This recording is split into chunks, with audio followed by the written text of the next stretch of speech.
تو وہاں جناب وہ چڑھے ہوئے تھے گرانے کے لیے، وہاں کوئی سانے ایسا کہ 2 بندے اپنے ہی گر کے جہاں بک ہو گئے اس واقعے میں۔ پھر انہوں نے وہ ATM مشینیں لوٹ مار، یہ وہ جو بھی باتیں سامنے، بینکوں کو آگ، تو یہ اللہ کرے معاملہ کبھی سمجھے، لیکن یہ آہستہ آہستہ جو میرا خیال تھا کہ یہ کم ہونا چاہیے جو مذہبی انتہا پسندی ہے، لیکن یہاں مذہبی انتہا پسندی بڑھتی جا رہی ہے۔ عمل رد عمل، رد عمل عمل رد عمل، اس طرح کا معاملہ بن گیا ہوا ہے۔ لیکن حکومت جو ہے، جب قانون موجود ہیں، جب قانون موجود ہیں تو پھر حکومت کو یہ لوگوں کو ایجوکیٹ کرنا چاہیے کہ بھائی قانون کی موجودگی میں نے کل پرسوں ابھی بھی اطلاع کیا ہے اس پہ کہ جب مذہب کے حوالے سے یا توہین رسالت کے حوالے سے یا مذہب کی کسی توہین کے تناظر میں قوانین موجود ہیں تو لوگ اس لیے اپنے ہاتھ میں قانون کو لے لیتے ہیں کہ جناب یہ نظام پہ ان کو اعتماد نہیں، وہ سمجھتے ہیں جناب یہاں یہ سارے، وہ میری بات جو مذہبی لوگ ہوتے ہیں ایسے، ان سے ظاہر ہے بادشاہت تو ہوتی رہتی ہے، تو وہ کہتے ہیں کہ جناب یہ تو دباؤ میں آ کے بین الاقوامی جو پریشر ہوتا ہے اس کو برداشت نہیں کر سکتے، اور یہ اچھے یعنی واضح طور پہ جو توہین رسالت کے ملزم ہوتے ہیں ان کو بھی چھوڑنے کے لیے وہ پھر کئی مثالیں دیتے ہیں۔ بیچ میں سابق گورنر پنجاب سلمان تسیر کا نام بیچ میں، پھر آسیہ والا کیس، پھر فلاں کیس، پھر یہ کیس، پھر وہ ریمنڈ ڈیوس والا ذکر شروع کر دیتے ہیں۔ تو یہ نظام پہ اعتماد جب تک بحال نہیں ہوگا، یہ بحال کرنے کے لیے حکومت کو کوشش کرنی چاہیے۔ یہ ادھر ادھر کی بڑی مارتے رہتے ہیں، بونگیاں شونگیاں، فلاں کر دیں گے، یہ کر دیں گے، فلاں کی ویڈیو آ جائے، فلاں کی آڈیو آ جائے۔ تو اب وہ شہباز گل صاحب نے کہا تھا جناب ایک آڈیو آ رہی ہے مریم نواز کی، وہ تھرتھلی مچا دے گی، یہ کر دے گی، ایک صحافی کے پاس ہے۔ تو میں سوچ رہا تھا اپنے دوستوں کے ساتھ ڈسکشن ہو رہی تھی وہ کیا آڈیو ہو سکتی ہے، آڈیو میں کیا ہو سکتا ہے؟ تو انہوں نے کہا کہ انہوں نے مریم نواز کے بیٹے کا ولیمہ خراب کرنا ہے۔ ولیمہ کیا خراب کرنا ہے، کیسے خراب کرنا ہے کہ 17 کو ولیمہ ہے جنید صفدر کا، تو یہ 16-17 کو وہ آڈیو لائیں گے اور پھر کھپ شپ ڈالیں گے اور اس کا ولیمہ جو ہے وہ خوشی جو ہے وہ غارت کرنے کی کوشش کریں گے۔ اس طرح کی وہ خیال ہے۔ اگر واقعی 16-17 کو آتی ہے اور ان کے انتظار کر رہے ہیں یہ ان کے پاس کوئی آڈیو ہے، تو پھر یہ دیکھ لیں کہ جن گٹھیا لوگ ہو سکتے ہیں جو بھی لائیں گے، اگر لاتے ہیں تو پھر یہ مہر تصدیق ثبت ہو جائے گی کہ جناب ولیمہ خراب کر دے ہو۔ اس طرح سر یہ اللہ معاف کرے یہ معاملات چل رہے ہیں۔ اور پھر 133 کا جو ہو رہا ہے NA میں کل ضمنی الیکشن، تو بہت سارے لوگوں نے سوال کیے، مجھ سے بھی لوگوں نے کہا، میرے پروڈیوسر نے بھی کہا کہ اس پہ نا 133 پہ مریم کی ریلی کے حوالے سے نکالیں، لوگ پوچھ رہے ہیں کہ کیوں نہیں ریلی نکال رہی ہے۔ وہ میں نے پہلے دنوں سے پتہ کر لیا تھا جب یہ شروع ہوا تھا۔ پیپلز پارٹی نے اگر سے تھوڑی سی بنائی ہے اپنی اس دفعہ، کیونکہ PTI ہے نہیں، پیپلز پارٹی والے جو ہیں وہ یہاں جو جتنا زور لگا سکتے ہیں عام طور پہ لگاتے ہیں اس سے 3-4 گنا زیادہ زور انہوں نے لگایا، پیسہ پوسا بھی خرچ کیا، بینر ہی بینر لگے ہوئے ہیں اس حلقے میں۔ تو وہ میں نے کہا کہ ریلی شیلی کی بات کہ آپ لوگ کیا کر رہے ہیں، ان کا جناب وہ ہمارے MP MNAs تو نکال نہیں سکتے، اس حلقے میں جا نہیں سکتے، کمپین نہیں کر سکتے، کرتے رہے نے سائڈ تو بیٹھ کے، سامنے نہیں آئے، فون چھوتے جاندے رہے نے نا، وہ پیپلز پارٹی والے بھی کرتے رہے۔ تو وہ الیکشن کمیشن نے پابندی لگائی ہوئی ہے، تو پھر مریم نکال لیتے جناب ریلی، اب تو خیر ٹائم ختم ہو گیا۔ تو انہوں نے کہا کہ جناب ہماری جمع تفریق ساری پوری ہے، اس میں جتنا مرضی پیسہ خرچ کر لے دوسرا امیدوار۔ تو وہ کہہ رہے ہیں جناب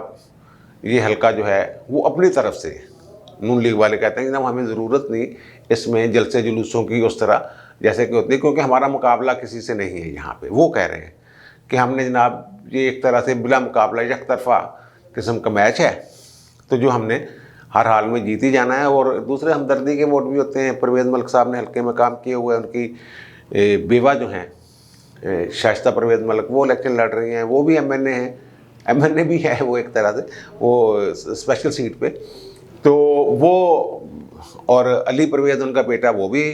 MNA ہے، ایک ہی فیملی میں 3 MNA اور باقی رشتہ دار ملا کر 5-7 بندے ہو جاندے نے۔ وہ کہتے ہیں کہ ہمیں ضرورت ہی نہیں، اس لیے ہم ریلی وہاں نہیں نکال رہے۔